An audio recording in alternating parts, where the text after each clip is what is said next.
All right. Hey, welcome back, Cougars. So, what we're going to be going over now are the last two letters in our main causes of World War One, M.A.I.N. So, our first one here is imperialism. This is the I in Maine. All right. So, we've talked about imperialism here for the last couple of weeks. We read Abina.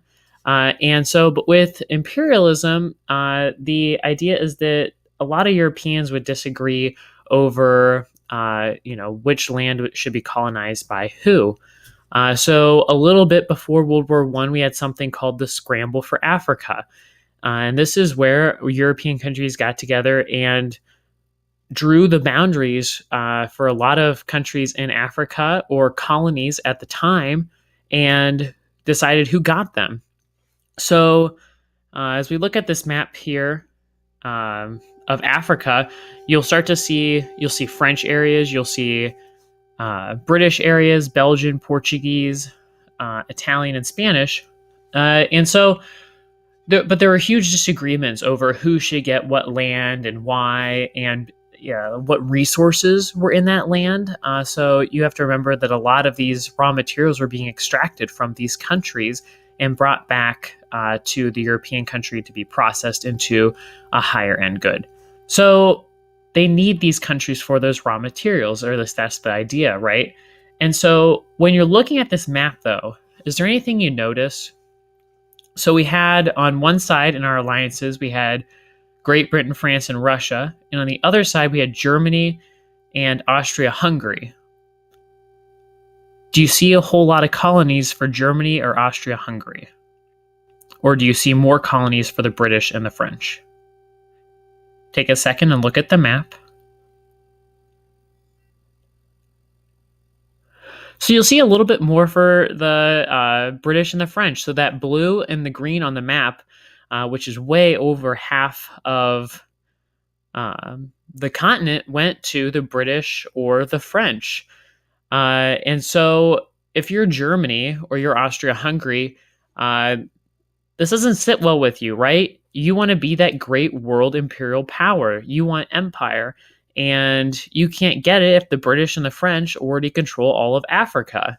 And if we looked at Asia too, you'd see that Austria-Hungary has no colonies, and Germany has some very, very small ones here and there. So this was a huge point of contention, is in that scramble for Africa, Germany didn't get a lot. And so looking at these causes of World War One was, Germany saw it as their opportunity to really expand their scope or their power as an imperial power, and to really challenge this dominance of the French and the British colonial powers as well. So our last part in our main causes, we have nationalism. That's our N. So this is our last one of our four main causes. So we have to ask ourselves, what is nationalism? So it's taking pride in your country. And so we even see that today. You'll hear people, you're proud to be an American, or you're proud to be, even today, British or German or Italian, that ancestry.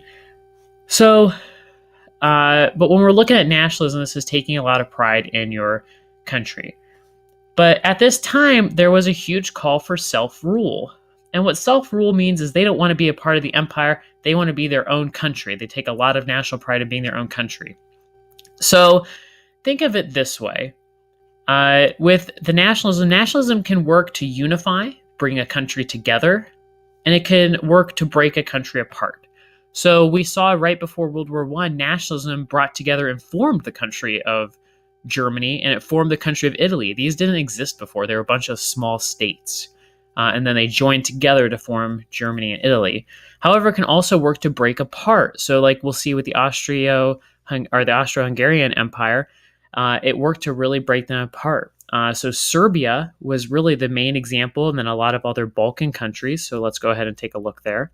So if we look here, follow the mouse, we have Serbia right here.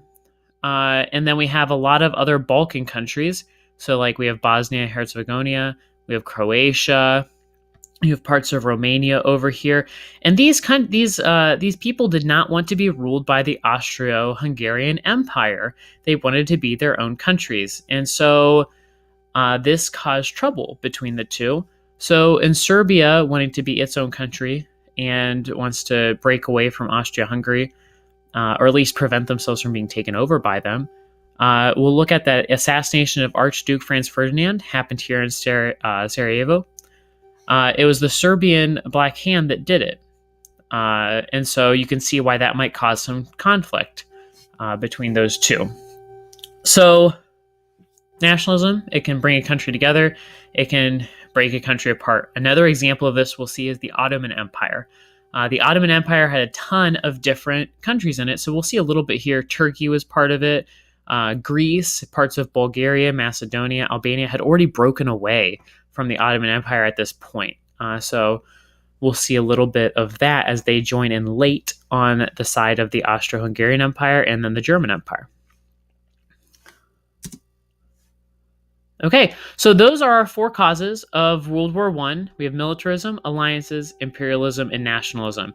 All of them had their role in bringing World War I about, and all of them are pretty entangled too. They all kind of relate. They don't stand alone. They all kind of relate to each other. So keep that in mind as you're going through this project here.